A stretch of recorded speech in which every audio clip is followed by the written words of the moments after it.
footwear orders and like staff related stuff as early as possible, all on Monday after typically like a busy weekend. And it takes the entire day of just like nonstop. There's no lunch, there's no breaks. I can sprint to the bathroom a couple times, but I have to sprint back to my desk and just go, go, go. And so Mondays, I'm just completely drained, like mentally and physically, like emotionally, like everything at the end of the day. Like right now, I'm just tired. But it makes for like a really easy, like rest of the week that's more laid back, and I can recharge as the week goes on. Yeah, that's awesome. I definitely like, I feel that. And I have tried to do that thing where like I'll spread my workout over several days.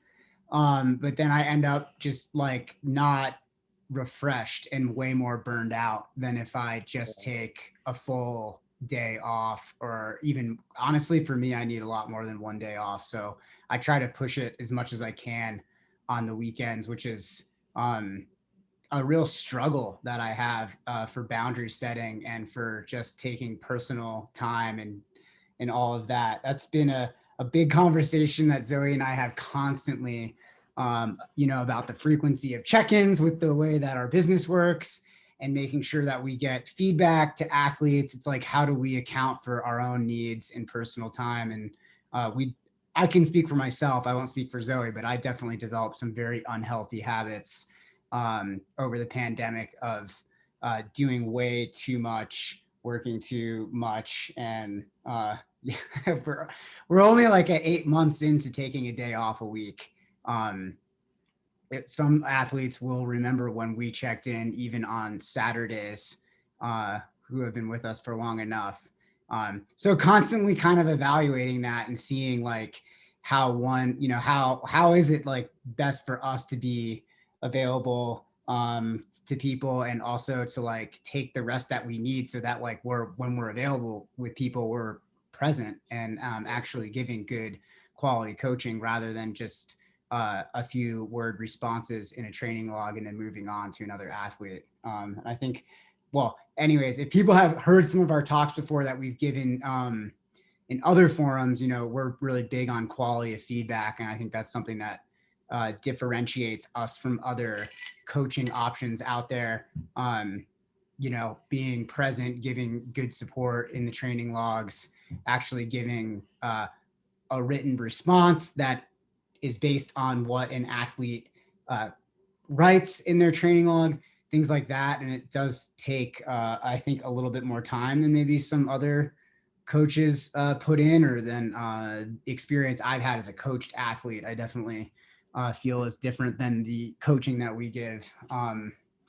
But maybe that's why people stick around and want to work with us, because we really try to do our best to do that. And we're figuring it out as we go. I'm not afraid to like change up my policies and things like that if it helps me, and it also helps everybody who's on this call and who's listening and who are being coached by us. If it's a situation where it's like, hey, this makes sense for everybody, like the coaching quality is better and my mental health is better and Zoe's mental health is better, that's a win-win for everybody. So I don't know, man. Sometimes sometimes it could even be like week by week, like front load. My Mondays are always front loaded, like at least 4 hours of work starting at like, we started at like a little after 6 this morning, and went till about 12, and then took a break. You had a lighter morning, which was really refreshing. I felt like that helped my mental health today. Yeah, we've had at Trail Runner, I've basically just like not taken a day off. Like I've been working weekends. It's been, we put out 5 magazines a year, and we've put out 3 since January, which mathematically just means that someone did a weird job at building our schedule for the year. And yeah. So like last week I was working simultaneously. I had to run a website, do all the social media, finish a book proposal, finish a podcast, finish a magazine. Yeah, that's a lot. Eat, sleep. Did you eat? Did you sleep? Oh yeah. And I think, I've really progressed to a place where I'm just no longer willing to like sacrifice that. Yeah, I know. You've grown so much there. Like you never miss a meal. It's awesome. I'm not like one of those people who can just like work through lunch. Yeah, gosh. Like I don't know never. how people do that. I I can't. mean, don't do it. Like that's, I don't know. Like I always used to think like My stomach growls. people like would use that as like a productivity flex. Like, oh my God, I just worked right through lunch. Didn't even notice. I'm like, I eat 2 lunches. I can't miss that. And 2 breakfasts. 2 breakfasts. Epic. It's like just top us all day long. Oh man. How'd that relay go, Drew? They won. Yeah, it went really well. It was kind of a perfect day for, I guess, a longer road run, if you will. It was rainy, but like a light rain, which kept temperatures cool and overcast. There weren't a ton of people on the course, at least where I was running, which is always nice. And it went smooth. It was kind of a really cool opportunity. That was my first, I guess, race to do where I was with other people for the first time. And I mean, it's been like a year and a half. And so it was kind of cool. I know we had a couple Mondays ago, we were talking about like races starting up and how to treat volunteers and how to like just do it all again. And so I don't know how to describe it. It was different being a runner in a race. After not racing, like my training has always been predicated on running. Like I would run, 14, 15 races a year, obviously smaller races shorter distance. But it was like, man, do I need to like take water at mile 6? Do I need to like say hi to the bike, like the lead bike? If I catch him, am I allowed to like talk to him? Like, is he's like, it was just like weird stuff like that. But it was good. It was a good day. How do I social? How am I supposed to socialize with these people? Yeah. That's so awesome. You have to Drew. relearn after a year off. Yeah, you guys really crushed it. They came in first in the co-ed division, second only overall to like an elite all male group. So, oh wow. Yeah, they crushed it. They really crushed it. I think Drew has a 100% win record for this relay. If my fact check serves me right. I have not lost. This was the first time that we've lost to any relay team. It was just an all male relay team, which shouldn't count, but I'm going to hold it as a grudge and build on this for next year and try to do better. That's pretty funny, man. Yeah. Well, you'll be a whole different runner in a year. That's true. Hopefully a better runner. Yeah. That's the catch. That's the idea. Yeah. And I would competitive. I don't know about you guys, but like I find out like the team. So I knew that this all male team was from the university here. And I started like talking to him because I knew one. I was like, tell me about your guys. Like, tell me about the order. Like, who's running first? Is he the fastest? Like, where's your fastest runner going to be? And I'm like, all right, that's who I'm going to run with. And then start talking to him specifically. So like, what pace are you going to run? You're thinking like 5:50, 5:45. Okay, cool. Yeah, I can do that. And then we start together. I'm like, all right, 5:45, here we go. And then I start running 5:30, just like mess with them. Do we need to drop it down 5:20, 5:15? Like, where are we going to go with this? Try to like play mind games. My competitiveness is like, it's going to be the death of me one day, I swear. But, can do that my next ultra, just like go out at 5:30 pace. Drew, I had a similar thing happen this weekend. So I just moved to Spearfish, South Dakota, and there's this Black Hills Trail Runner series.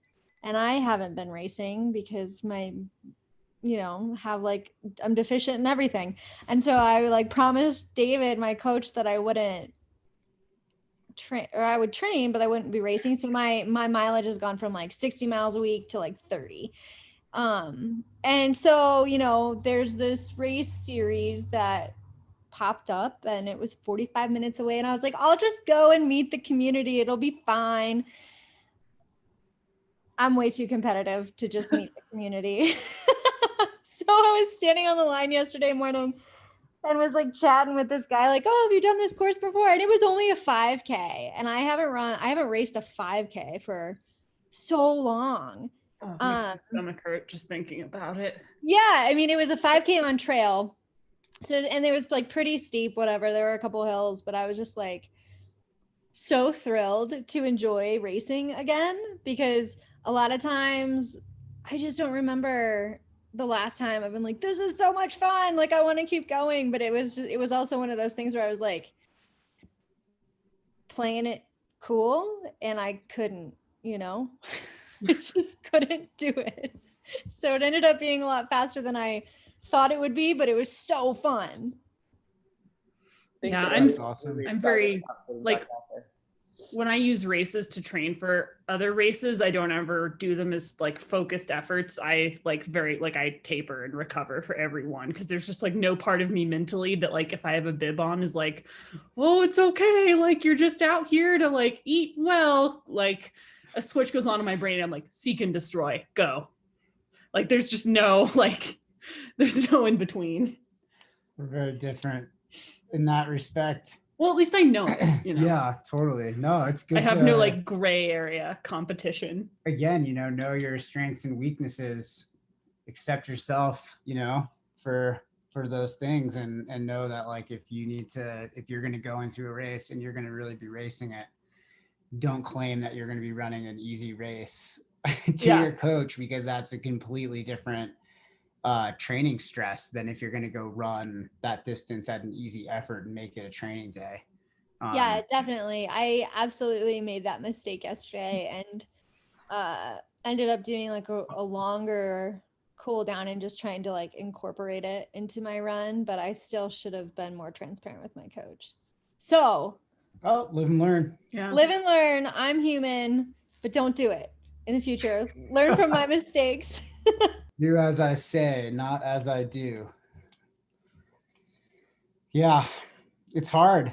Especially, I think there's like so much excitement around races that it's hard to not want to like put yourself out there and to like reel it in a little bit when it's not in line with your particular plan. Can be maybe a something for certain people to aspire to later if they want to participate in more races as like community style events and training style events, rather than just as like competitive, outlets. Yeah, I've never been like the one to just like show up for friends and beer. Like, yeah, I'm there for friends and beer, but like I'm gonna like turn myself inside out pre-beer.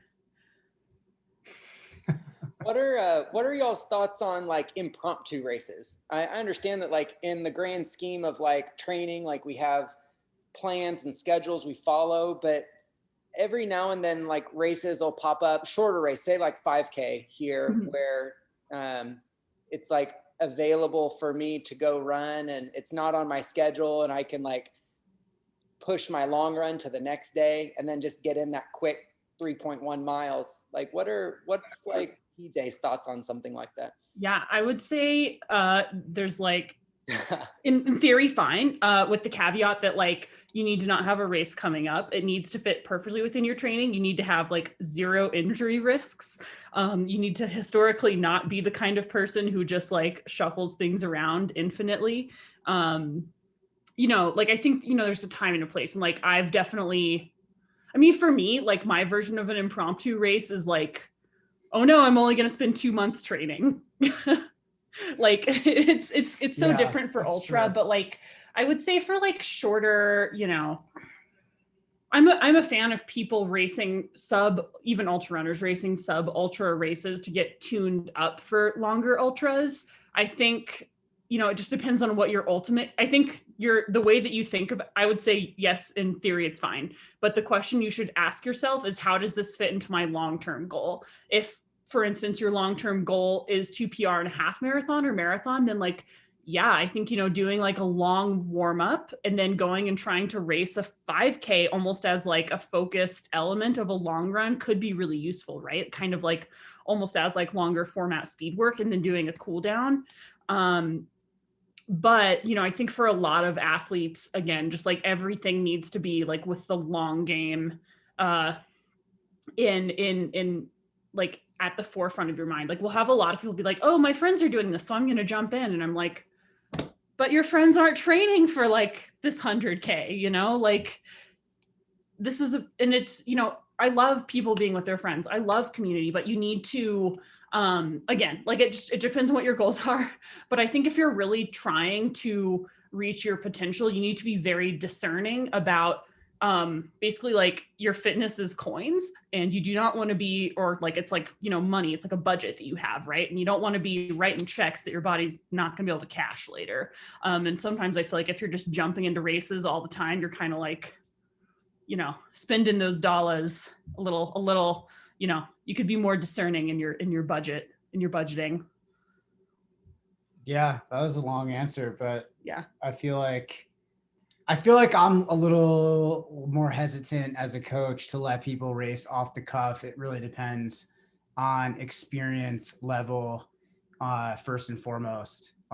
Like maybe if an athlete's been with me for a year and a half or 2 years, and I can vouch for the amount of experience and base building they've done, yeah, maybe I'm a little bit more generous with that kind of stuff. But especially for newer athletes, like I really don't like the idea of racing off the cuff. In fact, I prefer when athletes come in with a very clean schedule and have a goal that's like 6 months out, so we can kind of like get some experience working together, so I can get a read on where that athlete's truly at. Because unfortunately, I think as athletes, we're not great judges of our training usually, and so we tend to like, and was totally guilty of this before I started working with a coach many years ago, but we overemphasize what we do, or we don't realize really like how many miles we're averaging per week and how long we've been doing that. And I think sometimes it can be very risky to you know, to advise an athlete or guide an athlete towards an off the cuff race when you don't don't have an idea of how they're going to respond to it. Like there's enough guesswork involved with coaching.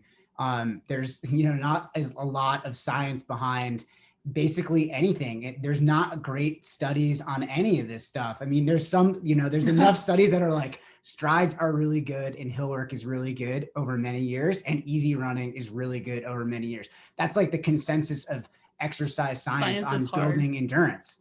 And beyond that, a lot of it is based on experience working with other athletes, seeing how training interventions work, having that anecdotal evidence, and then applying it, you know, to specific athletes who might meet similar criteria. So I prefer to like try to take as much guesswork out of it as possible. If I don't know how an athlete's going to respond from a very acute stress, then I prefer for them to avoid it. And I'm very cautious. So sorry if any of my athletes are listening. I don't want to take risks with your physical and mental well-being and health, because overall, if you avoid injuries, you train for longer, and then you get better. So yeah, I prefer not to. Sometimes for athletes who, you know, have that experience, yeah, it can be beneficial. Like adding in like a 5K effort to a Saturday run where you run a few miles easy to warm up, a few miles easy to cool down. You know, that can be like a really great, that can be a super important effort. But we did a 10K one time, kind of like that. We did. But we planned it like 2 months out. Yeah. And that was for a 10K. Totally. We're very fun. I definitely really like to own my goals. And I know that my way is not the only way. But I do, for me, I take time to build a schedule and kind of visualize my goals many months in advance. And that way I can give my best self to that particular event or goal. And whether it goes my way or not, and that doesn't necessarily mean that I won the race or not, but whether I, went out there and executed to the best of my ability, then I accept that result and I move on. And then there's the next thing that comes up sometime down the road. Yeah. And I think like the one caveat to that, at least in my personal experience, was trying to get races in last year over the summer. Oh yeah. I raced with a very general, with no specific training really at all last year. And you did too, Zoe, but that's, coming off of like literally years of base, right? Like exactly. Years of structured training. So it's a little bit different. So that's the caveat, right? Like if I was coaching Drew, I'd be like, oh, what the heck? Like you literally have like such a profound, I would say if you're an advanced shorter distance athlete with no injury history, I'm pretty okay with it. But I feel like the Venn diagram of like advanced short distance, no injury is there's not a lot of overlap in my coaching stable. Yeah, it's such a good question. I think that, and I asked because here in Arkansas, and I don't know elsewhere, but what we're seeing here, a lot of I guess as COVID restrictions are starting to loosen up a little bit, you're starting to see people start putting together, local charity 5Ks, which is great.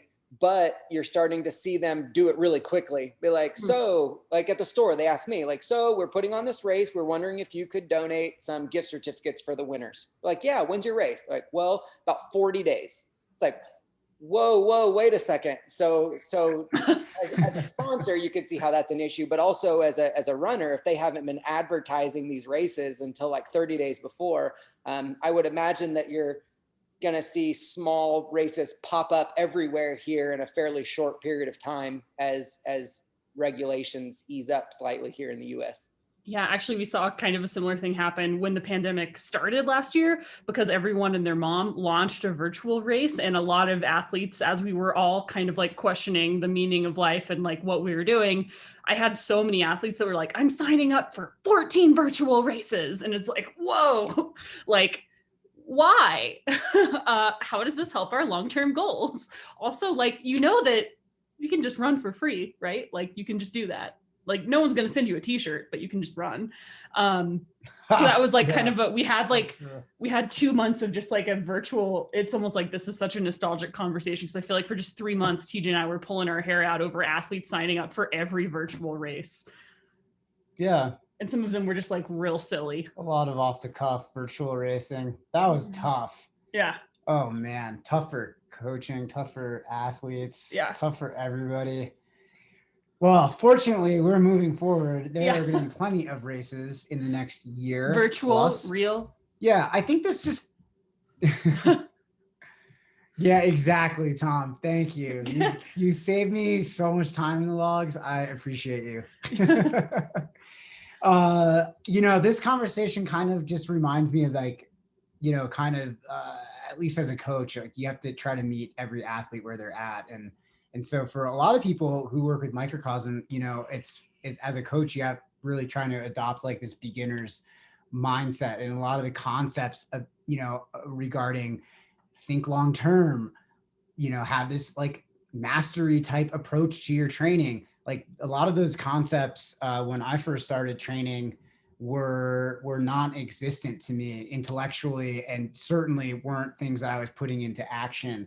So, all of this needs to be taken with a grain of salt. You have, if you are somebody who is just starting training and you are just starting to think about what is a long-term goal, I've just been racing based on how I feel. I've been picking things left and right, and kind of just, this looks interesting, I'll try it, not really mapping, not really creating a roadmap for yourself to get from point A to point B.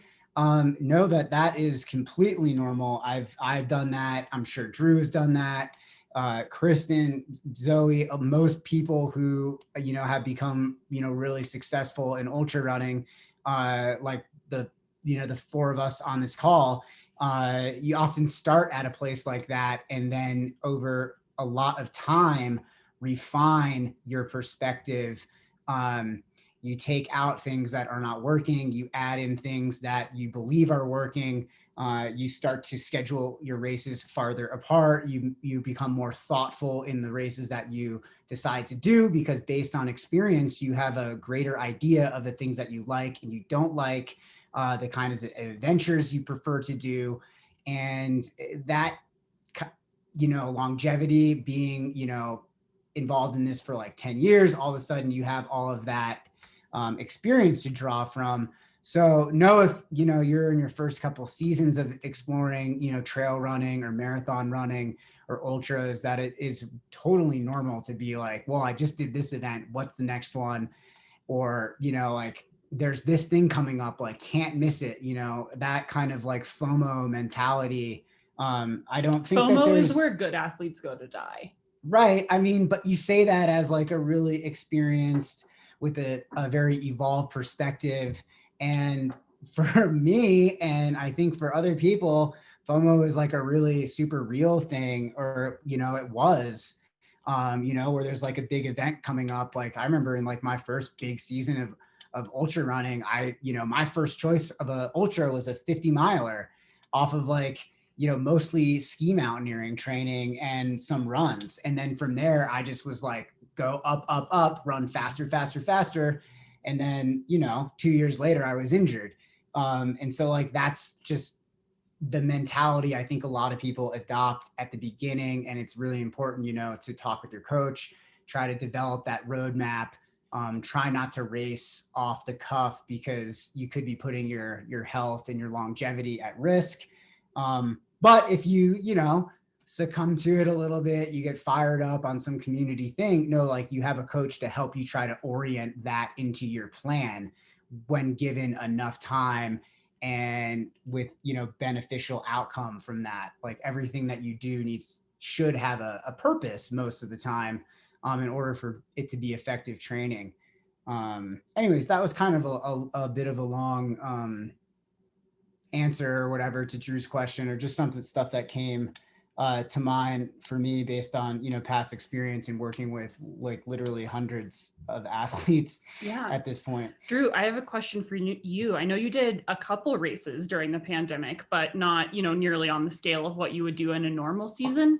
And I know this is something you and I have talked about on lots of runs, but I would just love to know or like hear like what your motivation is. Like, how do you, like, you've been running since you were a kid, like very seriously, like since I've known you, you haven't taken like big seasons off, right? Like you've been very consistent. How do you do that? Man, that's probably like a few questions worth. And so, as it pertains to why I continued to, I guess, stay active in racing during the pandemic, like I mentioned before, I'm a very competitive person, and when the pandemic started and races were canceled, I guess before that point had always thought that virtual races were a complete waste of money and time. It just didn't make sense to me. Like if you're going to go to a race, like if I'm going to race, I want to hear people breathing. I want to hear their footsteps. I want to be within proximity. I want to see what their arms are doing, what their shoulders are doing. Like I want to see every little thing so I know how I can adjust to beat them, I guess.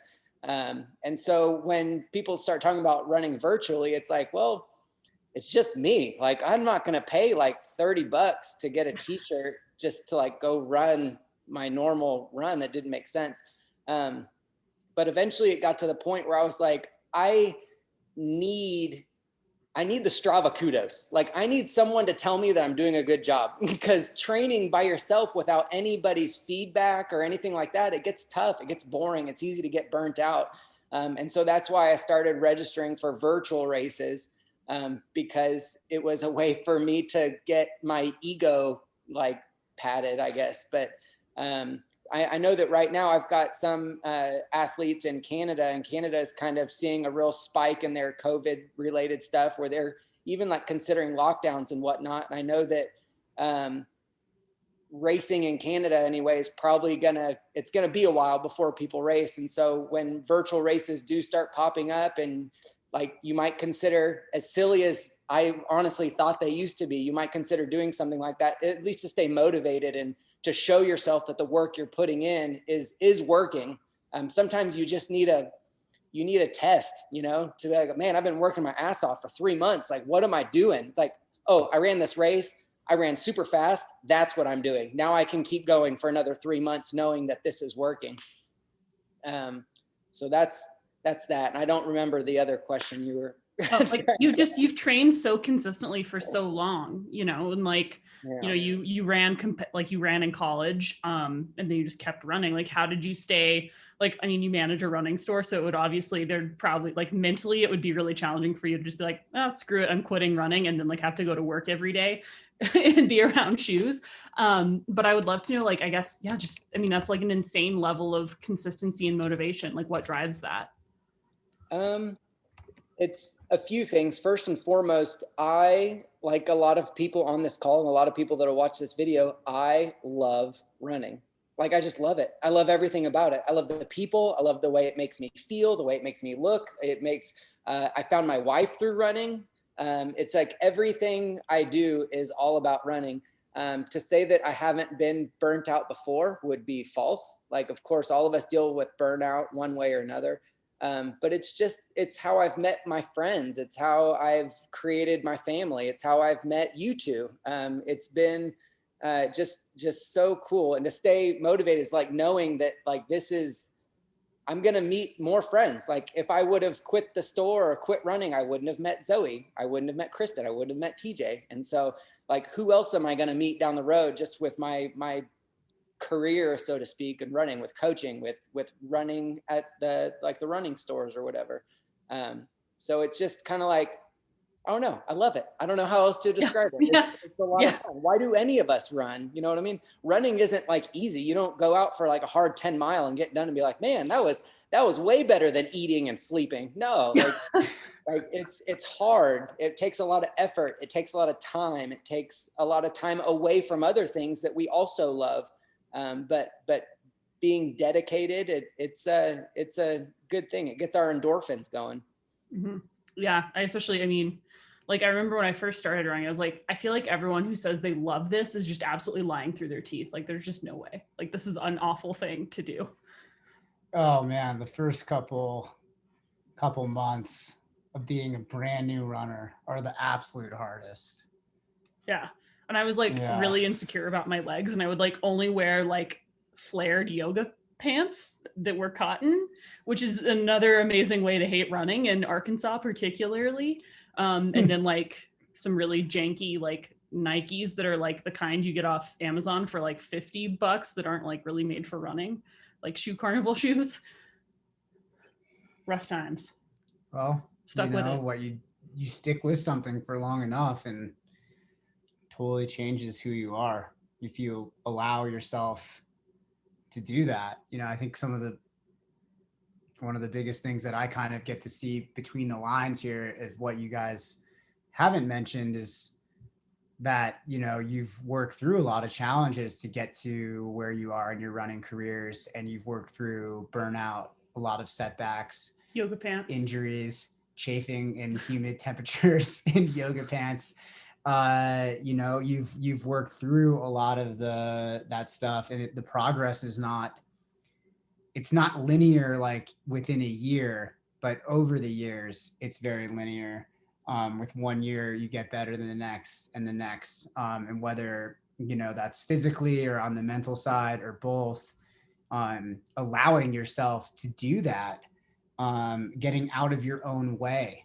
It's very hard. As a coach, I see this a lot, is athletes who just they don't allow themselves to get better for a variety of different reasons. And as humans, I think we all can deal with that in different aspects of our lives, but we don't get out of our own way.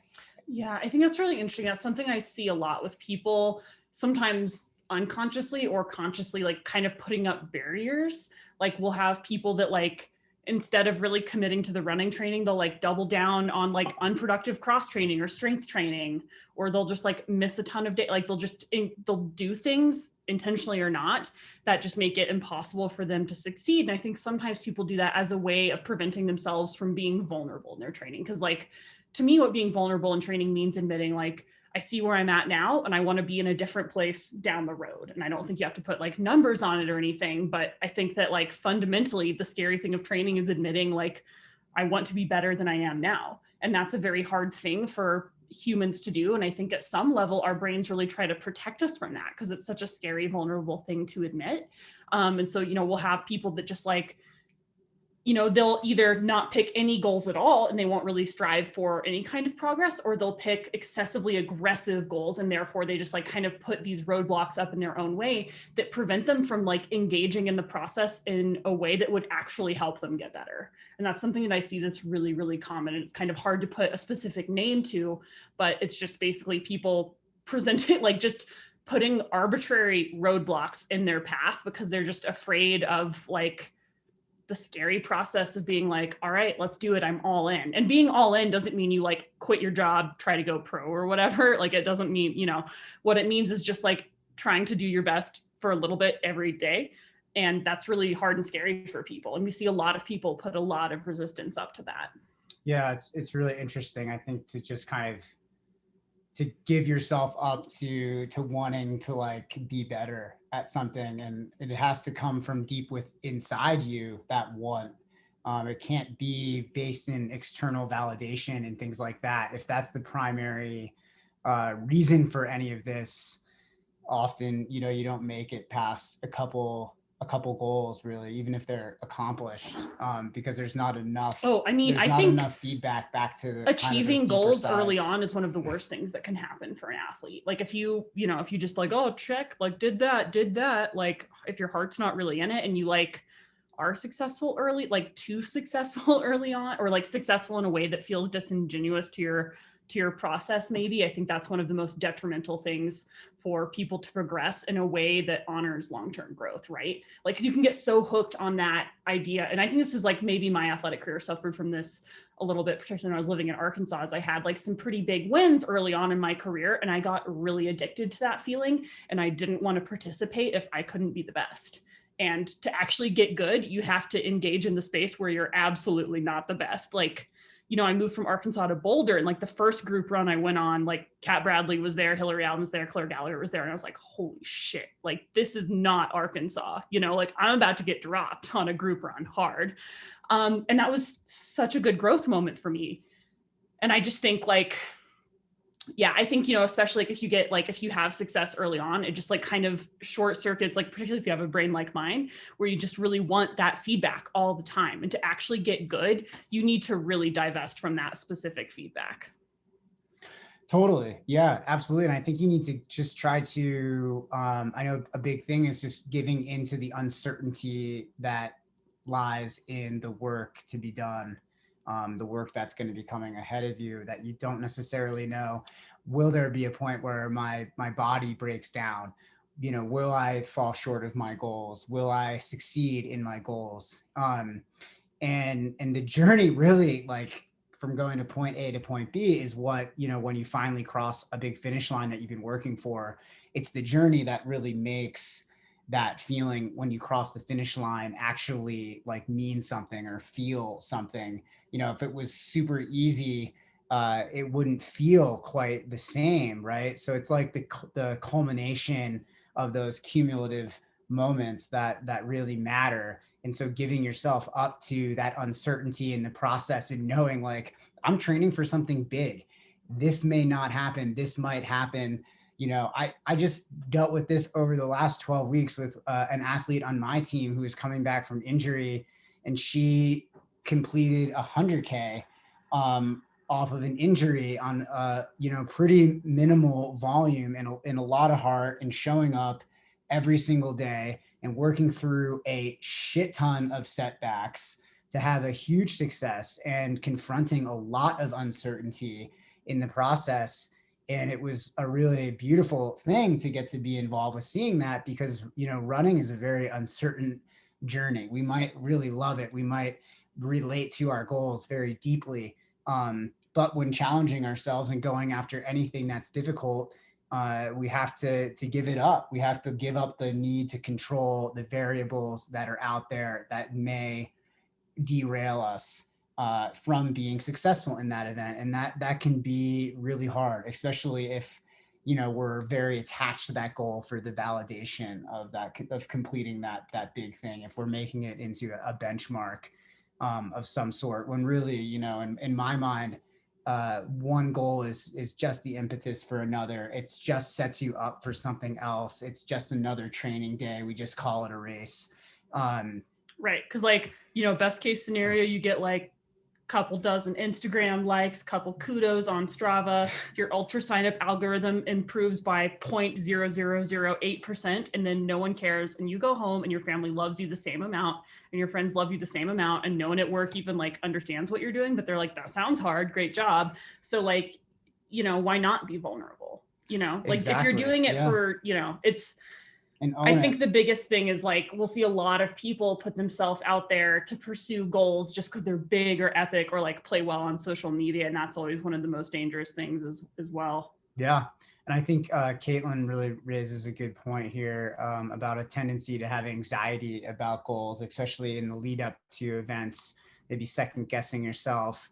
Yeah, it's just so normal for athletes to experience that. I think, you know, I experienced that mainly in ski mountaineering now, not so much in running. But you just get comfortable with it. I also think it's a good exercise to be curious about where that anxiety is coming from, because sometimes it can be coming from a good, depending on the nature of the feeling. Like obviously it's not something that you want causing like physical dysregulation on the level that it interrupts with your life or causes serious distress. Like that would be something worth exploring with a sports psychologist or other mental health professional.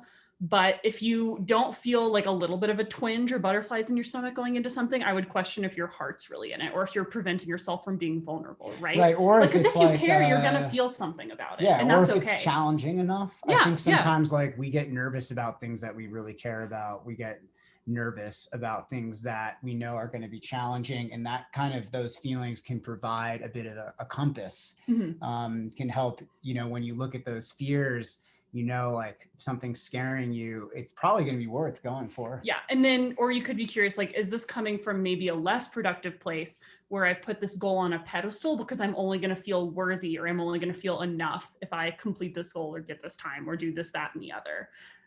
Because that can be, you know, I just think being curious about the anxiety is really, really key. Is it coming from that productive place of like, oh, I'm being really vulnerable and brave in this. So like, obviously I'm going to be a little bit nervous because like I care a healthy amount about this. I'm not like totally emotionally like not allowing myself to feel things.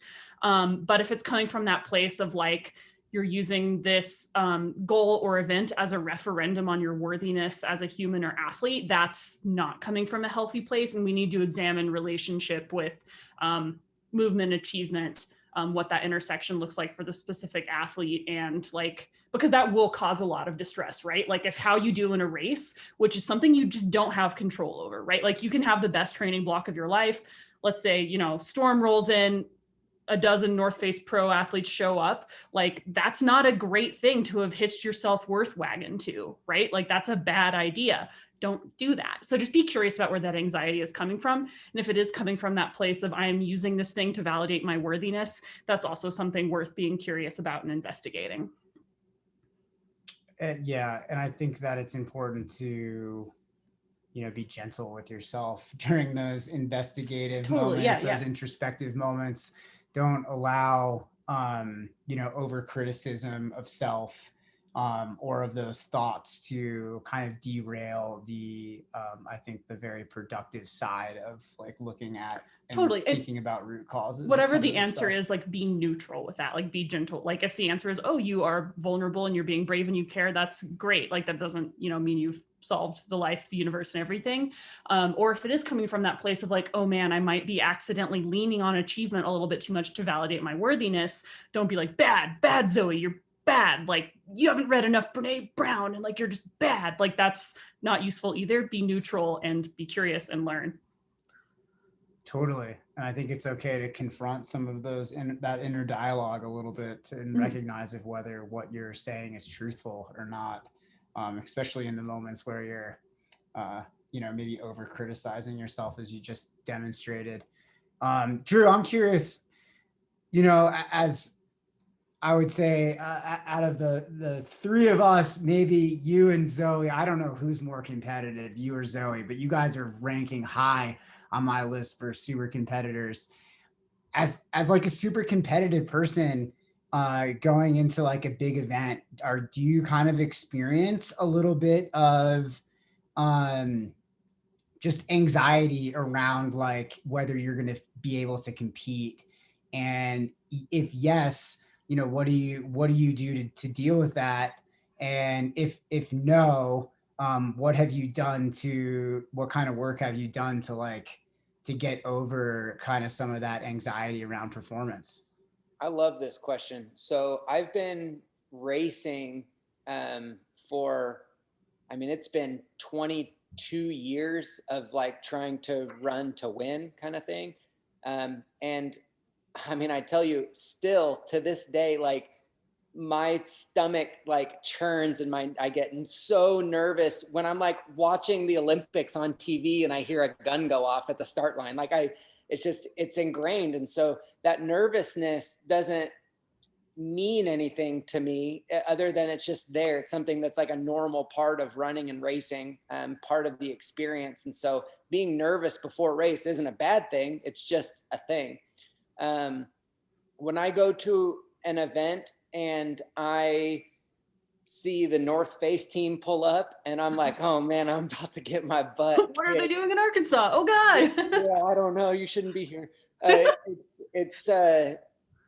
You have to go within. You have to think, what have I been training for? Like, I haven't been training to run with some random stranger. I've been training to do this. And so you kind of go back and fall on your training. And if I'm training to run like a 240 marathon, I'm not going to go try to beat someone who's going to run a 220. It's just not, it doesn't work like that. And so being happy with your plan and having a plan going into it and sticking to your plan, and knowing that that's going to definitely take care of a lot of that pre-race jitters too, when you can kind of take the pressure off of yourself. Like, it doesn't matter what else happens, I'm going to do what I came here to do. And so that's a big part of it too, that can be helpful regardless of the distance or your fitness or the time you're supposed to run, is just to, be prepared and follow your plan. Really, that's about all you can do. Yeah, no one's ever done better trying to run someone else's race. Especially in marathoning. Man, I think that is just one of the best little tidbits of race advice that I've heard so far on one of these calls, but it's just run your race, execute your plan. That is something that I continually reinforce with myself when I'm racing. I try to take my mind off of the other competitors, especially if these race ultras are so long. It's only in a few instances have I ever gone down to like a final sprint against another runner in an ultra. And so I think it's really important to maintain your plan, to constantly reinforce through positive affirmation that your plan, executing your plan is the right move in a long race. Gosh, thank you for that, Drew. I think anybody listening to that can take something very important away. Execute your plan and continue to affirm to yourself that your plan is always enough. Yeah, your plan is the plan that's best for you. Like worrying about what other people are doing in the race is like never going to make you faster. I think that's something that like everyone can struggle with at time to time.